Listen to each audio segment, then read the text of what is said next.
Shalom Bapak Ibu Saudara yang dikasihi Tuhan Yesus Kristus. Berjumpa lagi di dalam persekutuan pemahaman Alkitab pada hari ini, hari Rabu 7 Juli 2021, bersama saya Pendeta Nathaniel Valentino Saleki. Pada hari ini kita akan merenungkan firman Tuhan dengan tema Cukuplah kasih karuniaku dari 2 Korintus 12 ayat 1 sampai 10. Sebelum kita membaca dan mendengarkan firman Tuhan, mari kita bersama-sama bernyanyi dari Kidung Jemaat nomor 178, Karena Kasih-Nya Padaku.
Mari kita bersatu di dalam doa. Tuhan Yesus Kristus, Juru Selamat kami yang hidup, kami bersyukur untuk penyertaan-Mu di sepanjang kehidupan kami, baik ketika kami bersuka cita maupun ketika kami berduka cita. Ketika kami berduka cita, Engkau hadir untuk memberikan kekuatan kepada kami, sehingga kami memperoleh kekuatan untuk bisa menanggungnya dan memikulnya. Ketika kami bersuka cita, Engkau hadir agar kami tidak luput dan larut dalam rasa bahagia kami, agar kami senantiasa mengingat bahwa semuanya itu adalah pemberian Tuhan. Pada hari ini kami mau bersatu hati untuk bersama-sama membaca dan merenungkan firman-Mu. Berikanlah hikmat-Mu kepada kami Tuhan, agar kami mengerti apa yang hendak Engkau sampaikan kepada kami. Inilah kami anak-anak-Mu Tuhan, kami siap membaca firman-Mu. Di dalam nama Tuhan Yesus Kristus Juru Selamat kami yang hidup, kami berdoa. Amin. Mari kita bersama-sama membuka Alkitab kita dari 2 Korintus 12 ayat 1 sampai 10.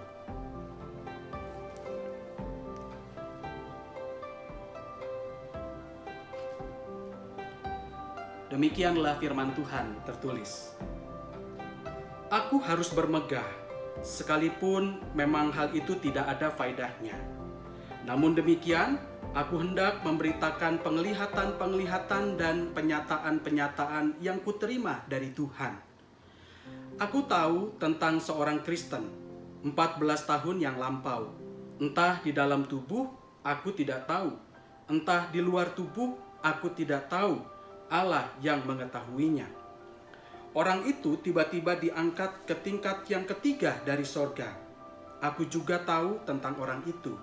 Entah di dalam tubuh, entah di luar tubuh, aku tidak tahu. Allah yang mengetahuinya. Ia tiba-tiba diangkat ke Firdaus dan ia mendengar kata-kata yang tak terkatakan, yang tidak boleh diucapkan manusia. Atas orang itu aku hendak bermegah. Tetapi atas diriku sendiri aku tidak akan bermegah, selain atas kelemahan-kelemahanku. Sebab sekiranya aku hendak bermegah juga, aku bukan orang bodoh lagi, karena aku mengatakan kebenaran. Tetapi aku menahan diriku supaya jangan ada orang menghitungkan kepadaku lebih daripada yang mereka lihat padaku atau yang mereka dengar daripadaku. Dan supaya aku jangan meninggikan diri karena penyataan-penyataan yang luar biasa itu. Maka aku diberi suatu duri di dalam dagingku, yaitu seorang utusan iblis untuk menggocoh aku, supaya aku jangan meninggikan diri. Tentang hal itu, aku sudah 3 kali berseru kepada Tuhan, supaya utusan iblis itu mundur daripadaku. Tetapi jawab Tuhan kepadaku, cukuplah kasih karuniaku bagimu, sebab justru dalam kelemahanlah kuasaku menjadi sempurna. Sebab itu terlebih suka aku bermegah atas kelemahanku, supaya kuasa Kristus turun menaungi aku. Karena itu aku senang dan rela di dalam kelemahan, di dalam siksaan, di dalam kesukaran, di dalam penganiayaan, dan kesesakan oleh karena Kristus. Sebab jika aku lemah, maka aku kuat. Demikianlah pembacaan firman Tuhan pada hari ini. Diberkatilah kita yang membaca, merenungkan, dan melakukannya di sepanjang kehidupan kita setiap hari. Haleluya. Cukuplah kasih karuniaku. Saudara terkasih, akhir-akhir ini kita sangat akrab dengan istilah klarifikasi.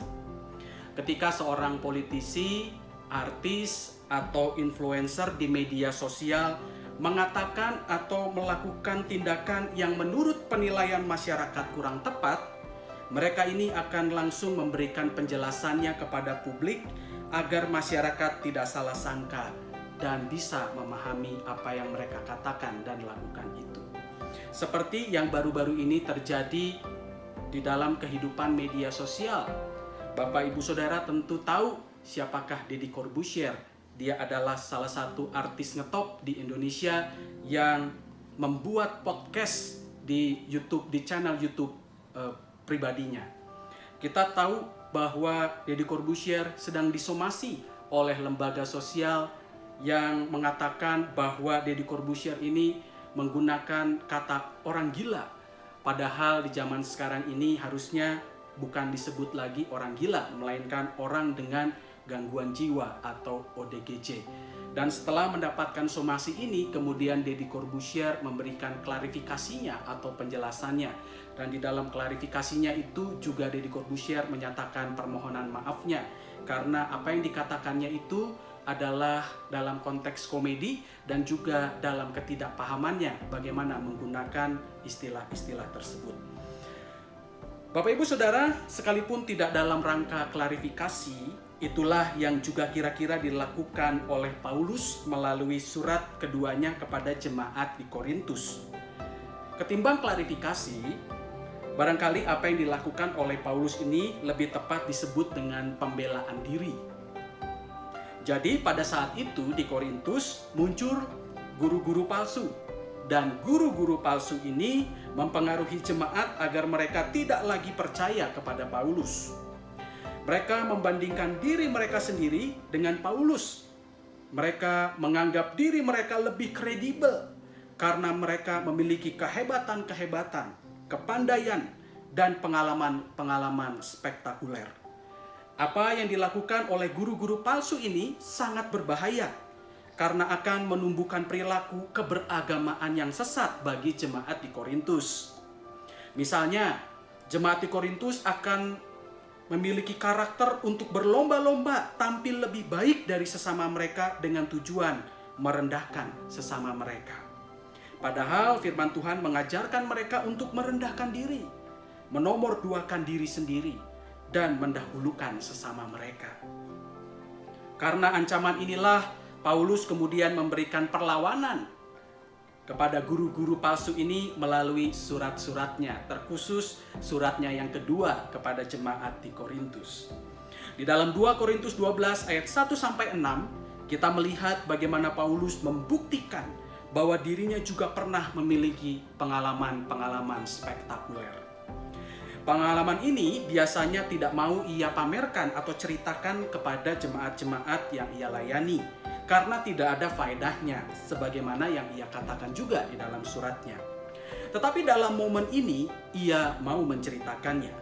Dan saat menceritakan kisah ini, Paulus memposisikan dirinya sebagai orang ketiga, orang yang menyaksikan semua peristiwa spektakuler itu. Beberapa penafsir mengatakan bahwa sebetulnya ini adalah pengalaman Paulus sendiri. Paulus memposisikan dirinya sebagai orang ketiga karena Paulus tidak bermaksud untuk memegahkan dirinya sendiri. Paulus di dalam kisah ini diceritakan diangkat ke sorga ke tingkat yang ketiga. Perlu kita ketahui, Bapak Ibu Saudara, orang-orang Yahudi meyakini bahwa sorga terdiri dari 7 tingkat. Alkitab tidak mengatakan apapun tentang hal ini, tentang surga dengan 7 tingkat. Tetapi kesaksian Paulus ini bisa dipahami karena ia memang berasal dari tradisi pengajaran Yahudi yang sangat kuat sebelum ia menjadi pengikut Tuhan Yesus. Jadi apakah sorga memang ada tingkat-tingkatannya? Tidak ada jawaban tentang hal ini. Tetapi mengenai pernyataan Paulus tentang sorga tingkat ketiga ini, menurut Calvin, seorang reformator gereja, Paulus ini hendak menyatakan yang tinggi dan sempurna dari keilahian Allah. Paulus mengatakan bahwa ia terangkat ke Firdaus. Dan kata Firdaus berasal dari bahasa Persia yang berarti kebun. Para tokoh Kristen di jemaat mula-mula meyakini bahwa roh orang-orang Kristen berhimpun di dalam Firdaus dan di sana mereka menanti tubuh kebangkitan dinyatakan pada hari kebangkitan. Itu juga dinyatakan oleh Paulus di dalam surat Paulus kepada jemaat di Korintus, 1 Korintus 15 ayat 51 sampai 53. Filipi 3 ayat 20 sampai 21 dan 1 Tesalonika 4 ayat 16 sampai 17. Firdaus sebetulnya bukan ruang tunggu, melainkan tempat tinggal di dalam sorga yang mulia di hadapan Allah. Kita bisa membaca Wahyu 7 ayat 9 sampai 17, pasal 22 ayat 1. Mereka yang sudah berada di sana tidak dapat disentuh lagi oleh dosa atau diusir seperti yang terjadi di Taman Eden. Paulus mendapatkan kesempatan untuk melihat kemuliaan sorga dan mendengarkan perkataan yang tak terkatakan. Saat menyampaikan kesaksian ini, kisah hidup yang spektakuler ini, tentu ada tujuan di balik cerita ini dari Paulus sendiri. Tujuannya adalah Paulus hendak mengatakan bahwa pengalaman yang terjadi atas dirinya itu bukan karena kehebatannya, tetapi semata-mata kasih karunia Allah atas dirinya. Ketika Paulus menceritakan pengalaman ini pun, ia sebetulnya merasa tidak nyaman. Paulus lebih suka sebetulnya bermegah di tengah kelemahan-kelemahan. Tetapi keterpaksaan Paulus untuk menceritakan pengalamannya ini adalah dalam rangka menyatakan kebenaran firman Tuhan. Berbeda dengan orang-orang bodoh yang bermegah di atas pengalaman spektakulernya untuk menaikkan citra dirinya. Paulus mengatakan di ayat yang ke-6, oleh karena itu ia berkata begini, sebab sekiranya aku hendak bermegah juga, aku bukan orang bodoh lagi, karena aku menyatakan kebenaran. Di dalam pelayanannya, Paulus selalu menahan dirinya untuk menceritakan pengalaman-pengalaman spektakuler karena ia tidak ingin diperlakukan berlebih-lebihan. Ia tidak mau didewakan sebagaimana kecenderungan masyarakat pada saat itu gemar sekali untuk mengagung-agungkan dan mendewa-dewakan seseorang yang mereka lihat dan mereka dengar sangat hebat. Hal ini akan mengaburkan arah hati mereka bagi Paulus. Sebetulnya mereka harus mengarahkan hati dan pikiran mereka kepada Tuhan, bukan kepada orang-orang dengan pengalaman-pengalaman spektakulernya. Oleh karena itu Paulus berkata di ayat yang ke-6, tetapi aku menahan diriku supaya jangan ada orang yang menghitungkan kepadaku lebih daripada yang mereka lihat padaku atau yang mereka dengar daripadaku. Paulus mengakui, Bapak Ibu Saudara, bahwa dirinya adalah manusia biasa yang bisa lupa diri. Ia bisa jatuh dalam dosa kesombongan dan meninggikan dirinya sendiri, memamerkan apa yang menjadi pengalaman-pengalaman spektakulernya, memamerkan kemampuan-kemampuannya yang hebat. Oleh karena itu, di dalam dirinya ia katakan dan ia persaksikan kepada jemaat di Korintus, ada suatu duri dalam dagingnya yang sebetulnya ini dipahami sebagai sesuatu yang menahan Paulus supaya Paulus jatuh di dalam dosa kesombongan atau meninggikan diri atau memuliakan dirinya. Saudara terkasih, mengenai duri dalam daging tidak jelas dalam teks ini. Apakah mengacu kepada penyakit yang diderita oleh Paulus? Apakah mengacu kepada penderitaan berat yang dialami oleh jemaat-jemaat yang dilayani oleh Paulus, kemudian dia merasakan penderitaan itu? Apakah mengacu kepada suatu perbuatan memalukan di masa lalu, misalnya saat Paulus membunuh semua orang Kristen? Tidak ada penjelasan mengenai apa yang sebetulnya dimaksud dengan suatu duri dalam daging. Tetapi kita bisa memahami kalimat ini atau frasa ini. Suatu duri dalam daging adalah suatu yang terdapat di dalam diri Paulus yang menekannya sedemikian rupa agar ia tidak jatuh dalam kesombongan atau kemegahan diri. Suatu duri dalam daging ini sangat menyesakkan. Paulus pernah berdoa kepada Tuhan untuk mencabutnya agar ia dapat melayani Tuhan dalam ketenangan. Tetapi Paulus percaya bahwa kehendak Tuhanlah yang baik bagi dirinya, bukan kehendaknya sendiri. Paulus yakin bahwa sekalipun duri itu tidak pernah tercabut dan selalu menyesakkannya, Tuhan pasti akan memberikan kekuatan untuk dapat menahannya. Tuhan pasti akan memberikan kekuatan kepadanya untuk menanggungnya sehingga sehingga hal itu tidak bisa menjadi penghalang dan penghambat dalam pelayanannya. Saudara terkasih, Paulus yakin bahwa dengan adanya duri dalam dagingnya itu, ia dapat merasakan kuasa Tuhan yang besar. Dalam kelemahan dan kesesakan karena duri itu, ia bisa merasakan besarnya pertolongan Tuhan dalam dirinya. Oleh karena itu, Paulus berani bersaksi bahwa ketika ia berada di dalam penderitaan karena melayani Kristus, ia akan memperoleh kekuatan. Oleh karena itu, di dalam firman Tuhan kita bisa membaca apa yang menjadi kesaksian Paulus, apa yang ia yakini, apa yang ia imani. Ayat 8 dan 9. Tentang hal itu, aku sudah 3 kali berseru kepada Tuhan supaya utusan iblis itu mundur daripadaku. Tetapi jawab Tuhan kepadaku, cukuplah kasih karuniaku bagimu, sebab justru dalam kelemahanlah kuasaku menjadi sempurna. Itulah yang diyakini oleh Paulus ketika ia tetap hidup dengan menanggung duri dalam dagingnya. Kuasa Tuhan justru semakin nyata dan semakin terasa di dalam pelayanannya. Saudara terkasih, melalui firman Tuhan pada hari ini, kita memperoleh beberapa pelajaran penting. Setidaknya ada 3 pelajaran penting. Pertama, pengalaman-pengalaman baik atau kelebihan-kelebihan yang kita miliki semata-mata adalah kasih karunia Tuhan dan bukan karena kehebatan kita. Oleh karena itu, janganlah kita memegahkan diri. Di dalam kehidupan persekutuan, seringkali kita mendengar kesaksian-kesaksian orang yang berisi pengalaman pribadinya atau pengalamannya bersama keluarganya bersama dengan Tuhan. Bersaksi atau menceritakan pengalaman-pengalaman itu baik dan seringkali menginspirasi sesama. Tetapi perlu disadari juga bahwa di samping ada kesaksian-kesaksian yang menginspirasi, ada juga orang-orang yang tidak pernah atau tidak bisa merasakan berkat dari kisah-kisah yang diceritakan oleh sesamanya. Oleh karena itu, sebelum kita bersaksi dengan menceritakan pengalaman-pengalaman kita bersama dengan Tuhan, tidak ada salahnya jika kita awali dalam pergumulan dan doa bersama dengan Tuhan. Apakah pengalaman hidup itu berfaedah untuk kita sampaikan kepada sesama kita saat ini? Apakah pengalaman ini bertujuan untuk memuliakan Tuhan atau untuk mengagungkan diri sendiri? Apakah pengalaman ini bertujuan untuk kita menaikkan citra diri kita yang dibalut dengan kesaksian? Marilah kita memohon hikmat kepada Tuhan melalui doa, agar saat menyampaikannya, kita menyampaikannya dengan kalimat-kalimat yang baik, yang sesuai dengan kehendak Tuhan, sesuai dengan keinginan Tuhan, yang mudah dipahami dan juga membangun kehidupan sesama kita.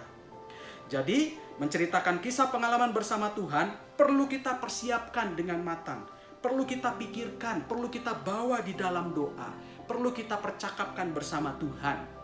Dan ketika kita sudah menempuh hal tersebut, percayalah ketika kita menyampaikannya kepada sesama kita, maka kehidupan mereka juga akan terbangun dan diberkati. Sebagaimana dengan yang dipersaksikan oleh Paulus. Ada momentum, ada saatnya, dan pada saat itulah ia sampaikan. Dan jemaat sama-sama belajar dan juga sama-sama terbangun spiritualitasnya. Jangan takut Bapak Ibu Saudara dan jangan malu untuk menceritakan kisah hidup kita bersama dengan Tuhan. Sejauh kita mengawalinya dalam pergumulan dan doa bersama dengan Tuhan.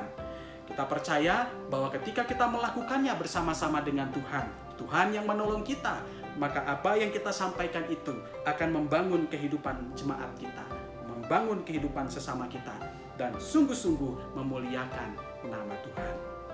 Pelajaran yang kedua, setiap kita memiliki suatu duri dalam daging kita untuk mengingatkan kita agar kita tidak meninggikan diri atau memegahkan diri dan meletakkan kemuliaan Allah di belakang kita. Setiap orang pasti memiliki masa lalu yang mungkin memalukan dirinya, masa lalu yang tidak pernah bisa dihapuskan olehnya. Ia akan selalu melekat kepada kita. Di dalam pelayanan dan kerja kita sehari-hari seringkali teringat masa lalu itu, atau juga seringkali ada yang mengingatkannya. Sekalipun kita sudah berdamai dengan masa lalu itu, tetapi jika teringat atau terungkit, kita pasti akan merasakan sakitnya. Kita pasti akan merasakan malunya. Itulah duri di dalam daging. Kenyataan itu menjadi sesuatu yang tidak akan pernah bisa lepas dari diri kita. Duri itu akan tetap ada dan tertancap di sana. Sama seperti masa lalu yang tidak pernah terjadi dan tidak bisa dibatalkan kembali. Duri dalam daging kita itu adalah pengingat bagi kita, agar kita tidak tinggi hati, sombong, atau memegahkan diri sendiri. Pelajaran yang ketiga adalah kita akan merasakan kuasa Tuhan yang besar yang memberikan kita kekuatan saat kita mengalami kesukaran karena melayani Tuhan. Ketika kita melayani Tuhan, baik ketika kita di rumah, di tempat kerja, di masyarakat maupun di gereja, pasti kita akan berhadapan dengan tantangan-tantangan. Entah kesulitan pekerjaan itu sendiri, entah perkataan-perkataan atau penilaian-penilaian dari orang lain, entah kegelisahan yang muncul dalam hati dan pikiran kita sendiri, tetapi pasti kita akan menjumpai kalau kita bekerja untuk melayani Tuhan. Tantangan itu pastinya akan menyesakkan kita, akan membuat kita menderita. Tetapi di tengah kesesakan itu, kita memperoleh kekuatan dari Tuhan untuk dapat memikul setiap tantangan-tantangan yang muncul dan kita dapat melaluinya. Sebagaimana yang Paulus juga pernah katakan di dalam suratnya yang terdahulu, di dalam surat 1 Korintus 10 ayat 13. Ia pernah menulis begini: pencobaan-pencobaan yang kamu alami ialah pencobaan-pencobaan biasa yang tidak melebihi kekuatan manusia. Sebab Allah setia dan karena itu Ia tidak akan membiarkan kamu dicobai melampaui kekuatanmu. Pada waktu kamu dicobai, Ia akan memberikan kepadamu jalan keluar sehingga kamu dapat menanggungnya. Bapak Ibu Saudara yang terkasih di dalam Tuhan Yesus Kristus, inilah 3 refleksi yang bisa kita renungkan bersama-sama. Yang pertama, pengalaman-pengalaman baik atau kelebihan-kelebihan yang kita miliki semata-mata semuanya adalah kasih karunia Tuhan dan bukan karena usaha atau kebaikan kita. Oleh karena itu kita tidak perlu memegahkan diri kita. Yang kedua, setiap kita memiliki suatu duri di dalam daging yang mengingatkan kita bahwa kita jangan meninggikan diri. Itulah yang menjadi pengendali dalam diri kita agar kita tidak meletakkan kemuliaan Allah di belakang kita. Yang ketiga, kita akan merasakan kuasa Allah yang besar yang memberikan kita kekuatan ketika kita mengalami kesukaran dan kesulitan saat melayani Tuhan. Saudara terkasih, demikianlah pendalaman firman Tuhan, pendalaman Alkitab pada hari ini. Kiranya Tuhan memberkati kita semua. Amin.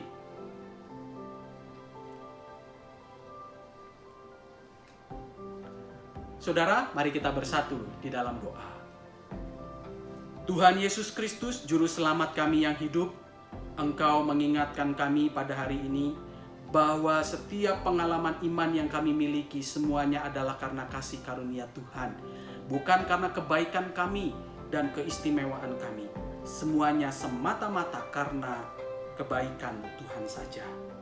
Dan biarlah kami jangan bermegah di balik pengalaman-pengalaman itu, tetapi sebaliknya kami justru semakin mengosongkan diri dan merendahkan diri kami. Dan kami mau menggumulinya bersama dengan Tuhan ketika pengalaman itu harus kami wartakan di dalam persekutuan kami.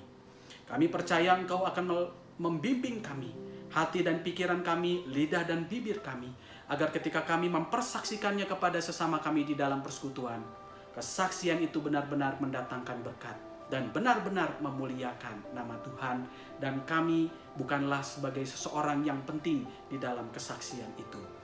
Tuhan, Kau juga mengingatkan kami agar kami juga bisa menerima duri di dalam daging kami yang mengendalikan kami agar kami tidak sombong dan tinggi hati. Tentu kami sudah mengampuni masa lalu kami sudah meninggalkan masa lalu kami, tetapi duri di dalam daging itu tidak pernah bisa tercabut. Kami percaya Tuhan, duri di dalam daging itu adalah tangan Tuhan yang menolong kami agar kami bisa mengontrol diri kami, agar kami tidak hanyut dan larut di dalam kemegahan yang kami miliki, tetapi justru sebaliknya kami selalu diingatkan oleh Tuhan untuk terus merendahkan diri dan memuliakan nama Tuhan. Tuhan, Kau juga mengingatkan kami agar di dalam kelemahan kami memiliki keyakinan bahwa kuasa Tuhan akan nyata. Sehingga di dalam pelayanan kami, ketika kami melayani Kristus dimanapun kami berada, apapun yang kami kerjakan untuk kemuliaan Tuhan, kami pasti dapat menanggungnya dan melaluinya. Tuhan Yesus Kristus, biarlah firman Tuhan ini menjadi kekuatan kepada kami, yang membimbing kami agar kami dapat hidup semakin serupa dengan Engkau. Tuhan Yesus Kristus, di dalam syafaat ini kami berdoa untuk gereja kami GKI Taman Cibunut Bandung. Berkatilah jemaat ini agar kami berakar di dalam Kristus. Kami berbuah firman Tuhan, di mana berbuahnya buah berbuah manis dan dapat dinikmati oleh semua orang. Mereka dapat merasakan kemuliaan Tuhan. Kehadiran kami menjadi garam dan terang di tempat di mana Tuhan percayakan kami untuk ada di sana. Berkatilah majelis jemaat yang di dalamnya ada para pendeta dan penatua. Berikanlah hikmat-Mu kepada mereka, agar mereka dapat menata dan memimpin kehidupan jemaat ini seirama dengan kehendak Tuhan. Berikanlah juga hikmat kepada mereka agar keputusan-keputusan yang mereka ambil melalui persidangan semuanya sesuai dengan kehendak Tuhan saja. Berikanlah kekuatan kepada mereka untuk melalui setiap tantangan yang muncul dalam setiap pelayanan mereka. Kiranya Tuhan juga memberikan kesabaran kepada mereka dan komitmen untuk menjalankan tugas tanggung jawab yang dipercayakan kepada mereka sampai akhir masa jabatan mereka. Tuhan Yesus Kristus, kami berdoa untuk kehidupan keluarga kami. Kiranya Engkau cukupkan kebutuhan kami, karena kami percaya Engkau selalu memelihara kami, dan Engkau mengingatkan kami untuk tidak khawatir akan hidup ini. Sebagaimana Engkau memelihara burung di udara yang tidak memiliki majikan, Engkau pastilah memelihara kami, yang jelas-jelas kami adalah milik-Mu. Tuhan, kiranya di tengah pergumulan ekonomi yang sedang kami hadapi, kami percaya Engkau akan menolong kami sehingga kami dapat menemukan jalan keluar. Dan kami percaya Engkau juga yang akan mencukupkan segala kebutuhan kami. Kami yang sedang bergumul dengan kesehatan, terkait dengan sakit penyakit, apakah itu COVID, apakah itu penyakit-penyakit lainnya, Tuhan, kami percaya Kau akan memberikan kekuatan kepada kami untuk dapat menanggungnya. Dan kami percaya dan beriman, kalaupun Tuhan berkehendak, maka kami dapat sembuh dan pulih, sehingga kami dapat melanjutkan kegiatan kami untuk memuliakan Tuhan. Tuhan, biarlah segala upaya medis, obat-obatan, makanan, dan minuman yang menjadi treatment bagi kami, semuanya itu bisa menolong kami untuk pemulihan diri kami. Tuhan, kami percaya bahwa rancangan Tuhan bagi kesehatan kami adalah rancangan damai sejahtera, bukan rancangan kecelakaan. Tuhan Yesus Kristus, kami berdoa untuk kehidupan bangsa dan negara kami. Sekarang ini kami sedang berada di masa PPKM darurat terkhusus untuk Jawa dan Bali. Setiap kegiatan masyarakat dibatasi untuk tujuan kesehatan, keamanan, keselamatan masyarakat. Tuhan, biarlah setiap masyarakat dapat mengikuti protokol kesehatan yang berlaku, mengikuti kebijakan pemerintah, agar masa-masa di mana kami sedang melakukan perlawanan terhadap COVID-19 ini dapat memberikan dampak yang baik, sehingga kami dapat pulih dari keadaan pandemi ini. Tuhan, pembagian vaksin masih terus dilakukan sampai hari ini.